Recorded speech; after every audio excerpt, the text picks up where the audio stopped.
Então vamos começar falando sobre essas frequências, né? Agora, antes do programa iniciar, a gente já estava aqui conversando, a Tânia já estava rabiscando aqui, fazendo as contas, mostrando várias possibilidades.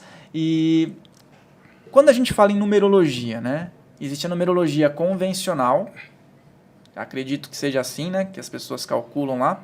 E essa outra ramificação que é a que você trabalha, que é a cabalística.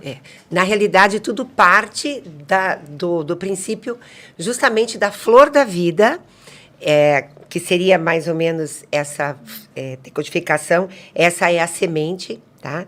E a flor da vida que foi encontrada nos templos no Egito. E há mais de... Dizem que o templo tem 8 mil anos, mas na realidade são 12 mil anos. E os profetas da época começaram a estudar a flor da vida e decodificaram dentro da flor uma árvore que é composta por várias sefiras, são esferas de luz, composta por 11, são 10 mais uma, que é a não-sefira, que tem a ligação dos caminhos, que são em número de 22, que dá o número 33, o número enigmático, né? Que forma realmente e que é a alma do Filhos do Todo, desse programa. É justamente o 33, que traz o enigma a ser revelado. Dentro desse contexto da árvore da vida, houve na época, os profetas começaram a estudar e levaram 400 anos para fazer a revelação. Claro que naquela época as pessoas eram Matusalém, né? Viviam 800, 900 anos. E diante desse estudo, eles encontraram a performance de 3 ciências exotéricas, né? É exotéricas ou é esotéricas? Exo é o secreto, exo é o aberto. Então, era esotéricas e não exotéricas. Eu gosto porque quando eu aprendi isso com ele, eu fiquei encantada. Então, eram ciências esotéricas que eles guardaram e que a partir de 1915 é que começou a ser revelado mesmo todo esse estudo e começou a ser exotérico. Nessa frequência, eles encontraram essas 3 energias que se dizem que é uma ciência, que é a astrologia, a numerologia e a tarologia. A astrologia, desde o começo, começou a já ser revelada, trabalhada. A numerologia, o povo caldeu da época, porque o povo hebreu que se transformou nessa energia da Cabala. Que quando eles descobriram a árvore da vida, eles se libertaram, mas quando eu fui para o Egito em 2016... eu soube a verdade, a verdadeira essência, que eles não eram escravos, o povo hebreu. Era uma casta mais afastada de um contexto e que, quando eles decodificaram, eles foram em busca da sua própria história, do Messias, e estão até hoje que se transformaram no povo judeu. A partir dali, eles trouxeram, então, em 5.800 anos atrás, o estudo da astrologia ativa, a numerologia caldeia, e a tarologia ficou ainda muito tempo. Com o passar do tempo, a astrologia continuou seu curso normal, que é a mais antiga. Em mais ou menos 486 a.C., surge então Pitágoras, um novo ser que traz um novo conhecimento do número 9. Até então, a numerologia caldeia baseava-se numa tabela de 1 a 8. Pitágoras vem, traz o número 9 e começa a mostrar um novo segmento para essa numerologia tradicional que todo mundo começa a trabalhar. Só que a verdadeira energia estava lá atrás, dentro dos estudos esotéricos da árvore, e que trouxe realmente aos poucos uma nova revelação. Quando chegou em mais ou menos 1915, um judeu sai de Jerusalém e vai para a Alemanha e começa a passar os ensinamentos que eram todos verbais. Só que Pitágoras já estava à tona, né? E estava fazendo todo esse movimento e passando dentro dos teoremas de Pitágoras, toda a matemática que nós temos, ele tinha essa parte dos seus seguidores, tanto que ele era nômade. Cada vez que ele sentia que vinham atacá-lo para dizimar esse conhecimento, eles levantavam o acampamento no deserto e se mudavam. Tanto que até hoje não se sabe a verdadeira história.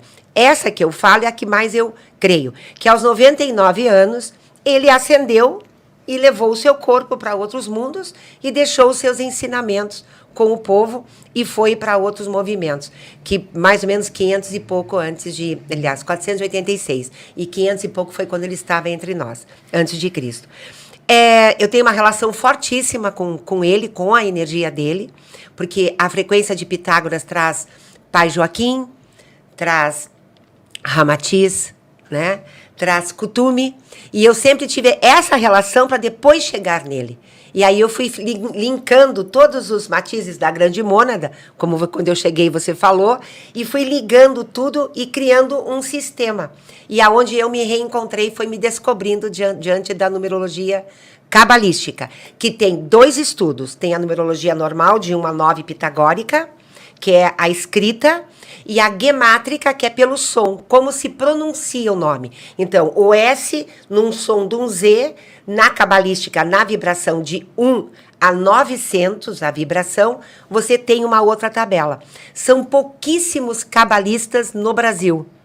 Pouquíssimos. E segundo a tradição judaica, mulheres não poderiam ser cabalistas. Então, eu trabalho muito com a pitagórica cabalista, porque a cabalista pura realmente está diante da própria hierarquia deles e do conceito deles. E como eu não sou uma pessoa que vem aqui para afrontar e somente para contestar muitas vezes, né? Então eu me apresento muito como numeróloga cabalista, mas pelo som você tira uma outra frequência. Mas a minha leitura muito é sobre essa energia. Aí entrou a tarologia, em mais ou menos 1700, em Marseille, na França, onde um ser canalizou todas as cartas do tarô. E aí entrou a tarologia, 78 arquétipos, a numerologia, que tem a vibração da frequência dos 22 caminhos, mais os 11 e o 33, e eu comecei a misturar os dois.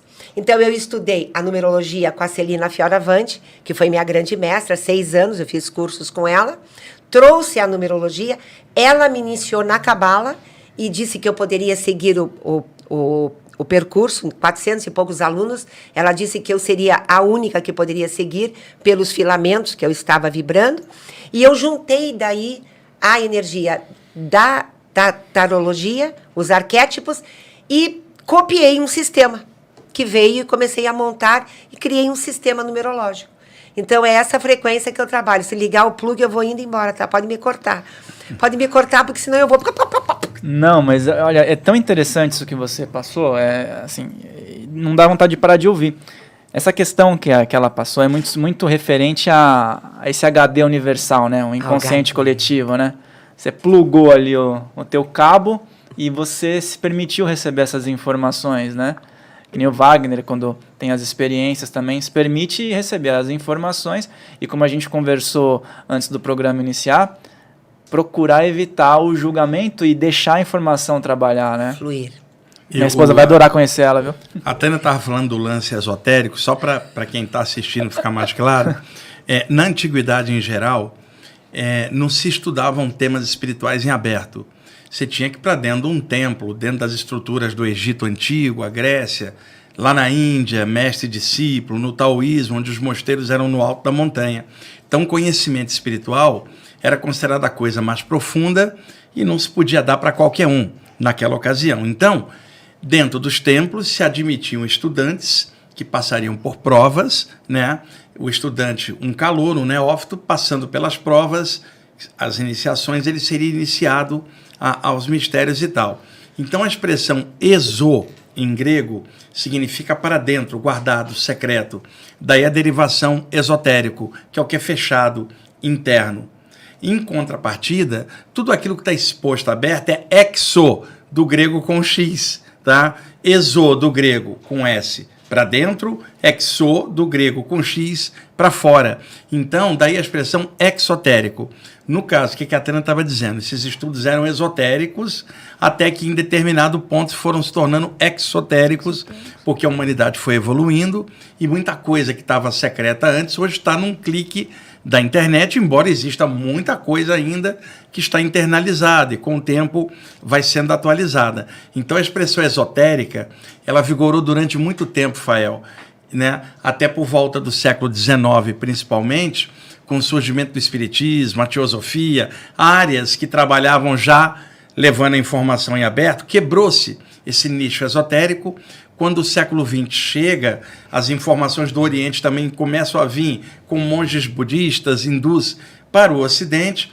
até que chega no final da década de 90 a internet arromba a festa, porque é um clique ali, você está aberto um mundo de informações. Então hoje, pela comunicação veloz, vivemos uma época exotérica e estudamos temas em aberto que um dia foram esotéricos. Só que as pessoas não sabem a diferença do S para X. E mesmo com as coisas abertas, elas continuam usando a expressão de que estão estudando algo esotérico mesmo com aquilo aberto. Então, por isso essa diferenciação. Esotérico é o que é interno, tá? Exotérico é o que é aberto, exposto.